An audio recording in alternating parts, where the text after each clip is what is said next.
Hey everyone, I'm Sophia, and today I'm sharing a personal story with you that might resonate with many of you. Have you ever felt like you're always in someone else's shadow, even when you're giving your all to be noticed? My story started exactly like that. I spent years doing everything for my family, trying to please them, but in the end, I realized I was never truly valued.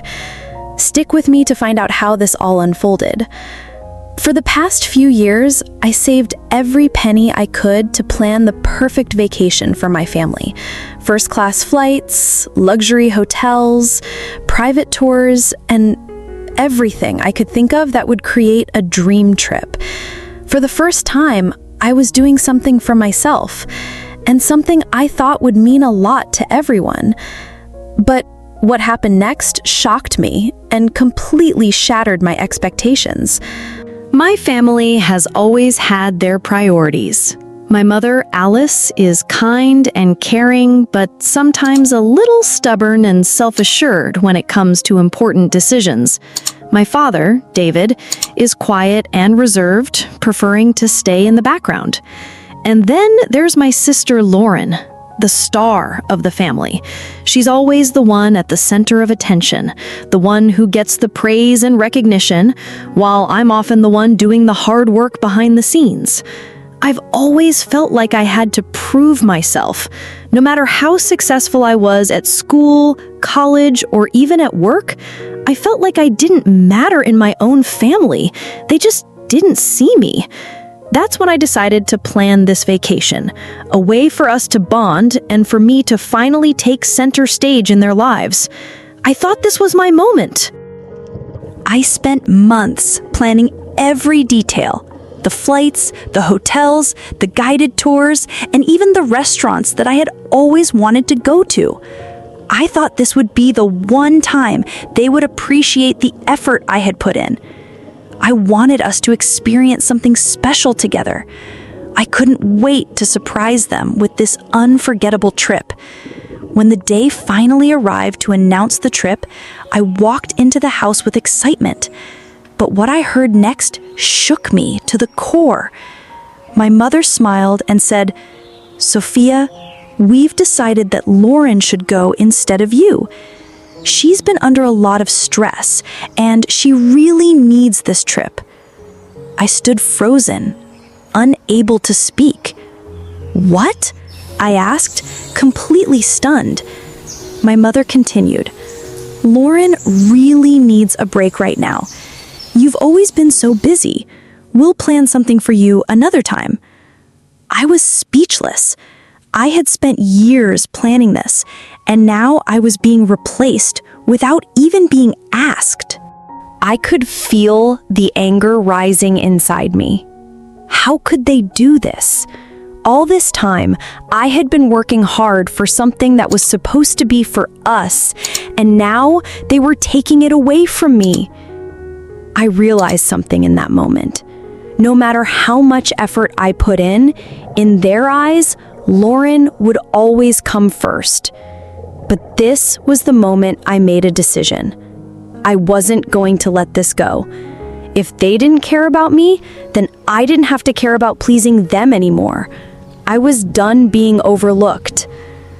Have you ever been in a situation like this? Have you ever felt like you were always passed over while others took what was meant for you? If so, let me know where you're watching this from in the comments and share your experience with me.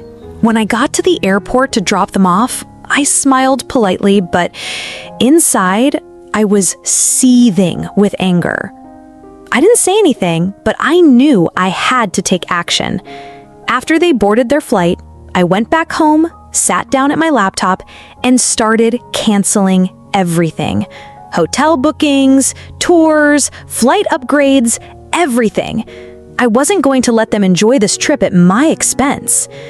It felt liberating to take control of the situation.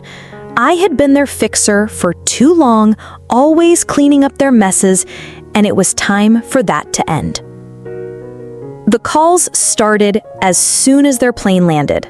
My phone buzzed incessantly as I unpacked my suitcase, the one I had packed for the trip that was no longer mine.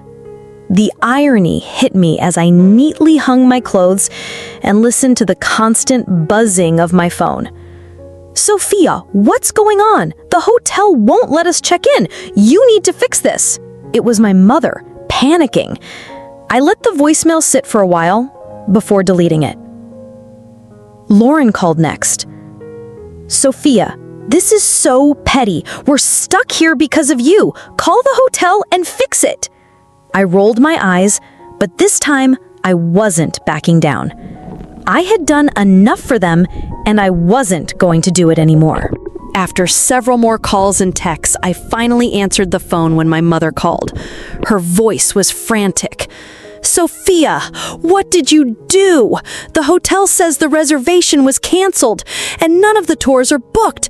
You need to fix this right now." I remained calm and replied, "I canceled them." There was a long silence on the other end of the line before my mother snapped. "Why would you do that?" "Maybe because you decided to take Lauren instead of me on the trip I planned. I'm not your doormat anymore," I said, my voice firm. I could hear the shock in her voice, and for the first time, I didn't feel guilty. I wasn't going to be the one who always fixed their problems anymore. For the next few days, my phone was filled with messages from my family. "Lauren is in tears. We can't get into any hotels. What have you done?" They were angry, hurt, and confused, but I didn't care. They had never valued me before, and I wasn't going to let them guilt-trip me into going back to my old ways. By the third day, I realized something. I had never truly put myself first. I had spent my life trying to please them, and now I was finally doing something for myself. I was no longer the one who always had to fix everything. I wasn't going to allow their drama to control me anymore. The day I decided to turn off my phone for good, I felt a strange sense of peace. I wasn't responsible for their mistakes anymore. It was time for them to figure things out on their own. So here's the big question. Should we keep sacrificing for those who have never appreciated our efforts? Or should we, like I did, choose ourselves for once? This is the question I had to answer, and it's something I believe everyone should think about. What do you think? Would you have handled it the same way, or would you have continued sacrificing for them? Drop a comment below and share your thoughts. Have you ever been in a situation like this? How did you handle it? Don't forget to like and subscribe to the channel for more stories like this one. And remember, sometimes it's okay to choose yourself.